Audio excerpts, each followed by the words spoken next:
Hello friends and welcome back. Today I have another Once Upon a Book Club box. I'm not gonna tell you guys which month it is because Once Upon a Book Club stopped doing that. So they have emailed us and announced that because they had so much delays, so much shipping problems, they are not gonna name it the May box or the June box or whatever. They're just gonna say, here you go, this is your box. And because you guys requested this, I have not opened the gifts yet. So you're gonna get my first reaction. I have literally just finished the book and we're gonna open the gifts together. And if you like these kind of videos, then don't forget to click that subscribe button and hit that bell so you never miss another video of me again. Let's get unboxing.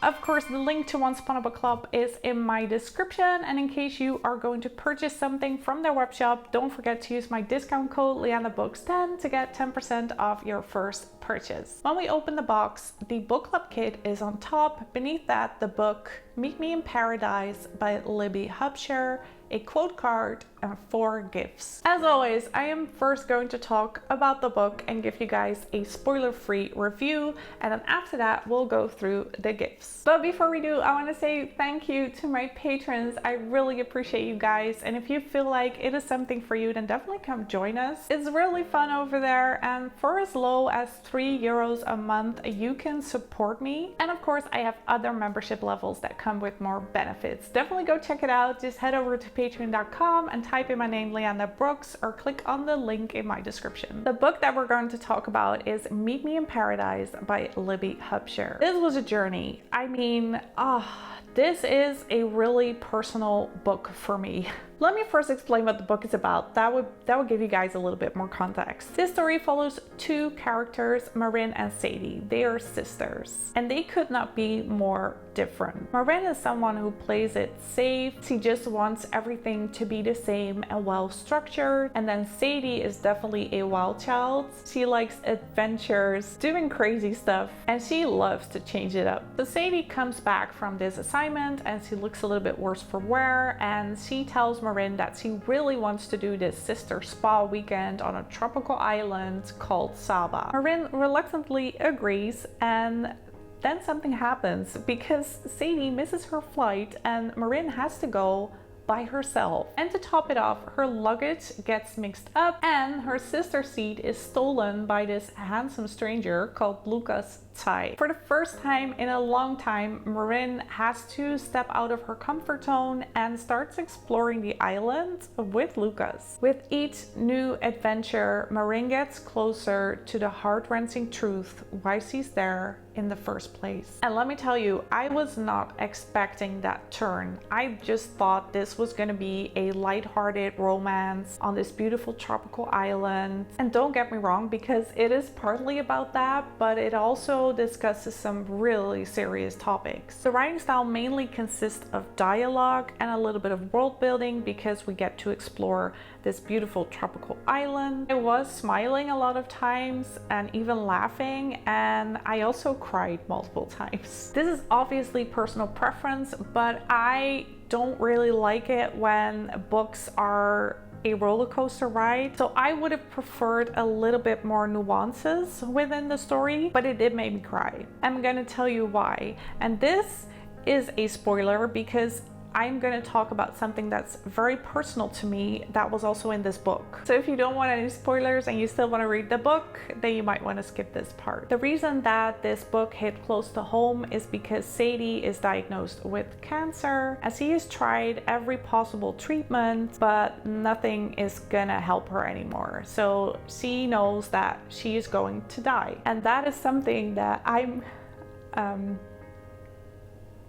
going through as well, because my brother has cancer as well, and he has tried every possible treatment, but there's nothing they can do for him anymore. So they have put him on this medication that is gonna slow down the progress of the cancer, but it's not gonna heal him anymore. So he's facing the same thing that Sadie is facing. It sucks to talk about this, you guys.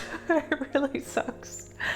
I'm trying so hard not to cry. There's a lot of resemblance and I didn't like it. I mean, I did like it. I felt it. I got emotional over it, but I think that's mainly because I can imagine the situation. And I don't want to. So I kind of had a love-hate relationship with this book and how it ended for Sadie, that it was this beautiful thing on a tropical island and she got to do it her way. I don't know. It's really hard to read about something like that. So I feel like I can't really give an objective review of this book because of my personal experience. It's definitely an emotional read. I did enjoy it. I also felt it, the raw emotion. I just didn't like the extremities. I'm gonna give it 3.5 stars. Let's move on to the gifts. So as you are reading, you come across post-its, and these correspond to gifts in your box. As I told you guys at the beginning of this video, I did not open the gift, so you're gonna get my first reaction. The first post-it can be found on page 110. In this part, we follow Marin. She has decided to go diving with Lucas to explore the island. I could feel the history of the island bubbling up as liquid rock from the ocean. Around us, spires emerged from the ocean floor. We skirted along the bottom, finding sponges and more fish, a squid, patches of coral. Even something Lucas wrote was a flamingo tongue snail. The bottom was littered with shells.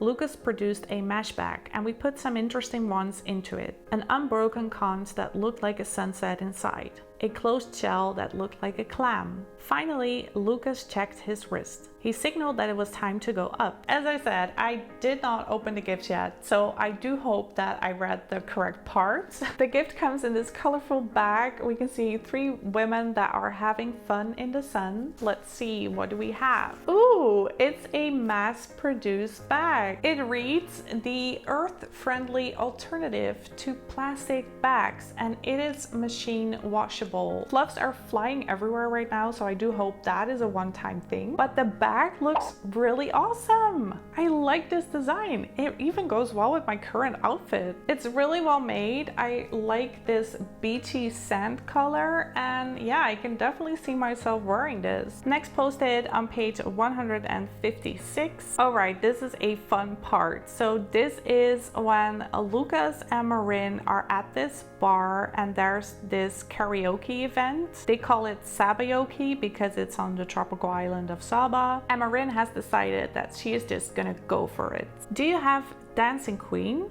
The DJ scoffed. Of course, I have everything ABBA ever wrote, classical choice. He handed me the microphone. Knock him dead. I blew out a long breath as I stepped onto the stage, clutching the microphone. Let's welcome our next singer, Marin, to the stage. I hear Marin is from Tennessee and is here on Saba having an island adventure. Anyway, put your hands together and get ready to sing along. I know you all know this one. The corresponding gift is this big box with beautiful wrapping paper, and the only thing that I can think of is that we're gonna get a microphone. What else could it be? But that would be insane if they would put a microphone, a karaoke microphone, in a box. No, they didn't. They did. Oh my gosh, it is a wireless microphone. So mine is apparently rose gold. They have different colors: gold, black, silver, rose gold, blue, and pink. I don't know anyone that has a microphone like this.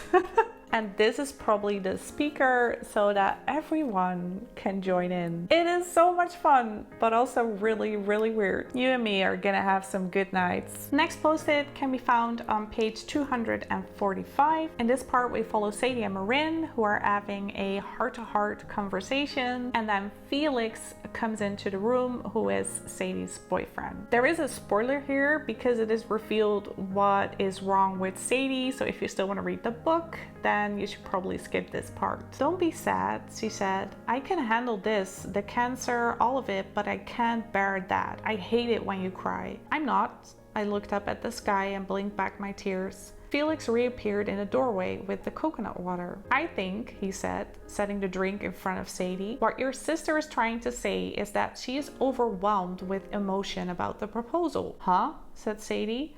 Did you guys smoke the rest of my weed while I was napping? Felix's gaze settled on the coconut water.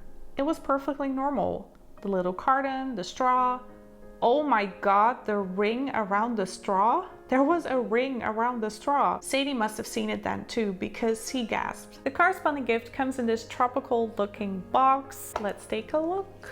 Ooh, I think we have a really colorful straw. The tag that's on it reads Saba coconut water. Is it a straw? I mean, it's really bendable. There's this little pink box that has nothing in it. Is it me? I really don't know what to do with this. And because Once Upon a Book Club does not do spoiler cards, I will not find out what this is. So if you do know, leave me a comment, help me out. The final post-it can be found on page 325. Another spoiler, because this is pretty much the end of the book and you get to know what happens between Lucas and Marin. Because I'm in love with you, Marin Cole. I'm totally, completely in love with you. He held his fist up in front of me and opened it. There in his palm was a perfect pearl, white and lustrous like bridal silk, but it was set in the middle of a simple golden disc hanging from a delicate chain. I picked it up between my fingers.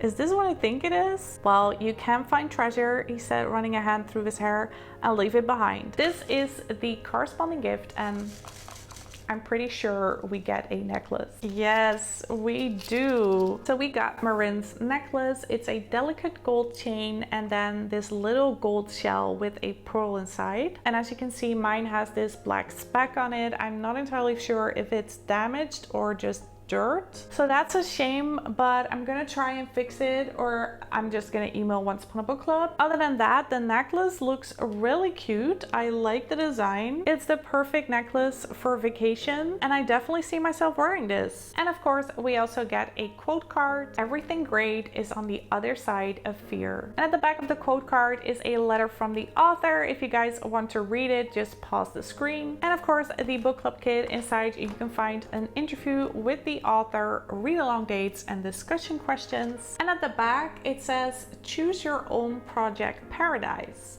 Choose one item from each group and fill in the respective blank in the story on the next page. Ha! That's fun. That's fun. I'm definitely gonna try that out. That was everything in the Once Upon a Book Club box. I enjoyed myself. I thought it was a good box. I mean, it's definitely not my favorite box from them, but that's partly because I wasn't too crazy about the book. It wasn't like a 4 or 5 star read for me. And I got a gift that I don't know what it is. And my favorite gift is the bag. And that was it. Definitely leave me a comment if you know what the mystery item is. I hope you enjoyed this video. If you did, then please give it a thumbs up. Thank you so much for watching, and let's stay in touch.